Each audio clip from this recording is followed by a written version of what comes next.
llarg del dia, Antoni puja al tren. Té reunió a la feina, però ja sap com va aquest tren. Cancel·lar, sense més explicació. I Antoni es queda a terra, maleint l'estació.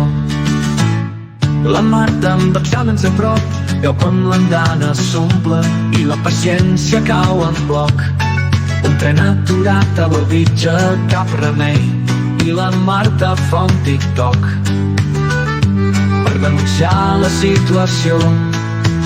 Són les històries de Rodalies, trens, tartanes, curses fredes. Cada andana és un formiguer, cada usuari porta una ferida. El Joan porta mesos fent tractaments de cor, però avui el tren ha decidit deixar-lo al vapor. Cap informació, cap vergonya, cap consol. I el Joan arriba tard al metge amb ràbia i amb dolor. La Maria neteja per les nits l'aeroport, però el tren li falla sempre i ell ha de córrer fort, amb la motxilla a l'espatlla i el son als ulls.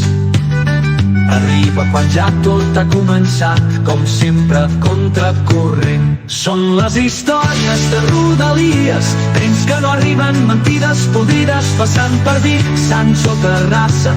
Cada parada és una farsa. Van dir que farien obres, van prometre inversions, però els trens segueixen vells i amb més frustracions. Els polítics espanyols fan discursos però mai fan res, on la gent es crema viva amb resignació. A Rodalies tots som herois, batallant cada dia amb paciència i amb sorolls. Som estudiants, som treballadors, i si un dia el tren arriba serà festa major, perquè a Rodalies la llegenda diu que algun dia un tren arribarà puntual.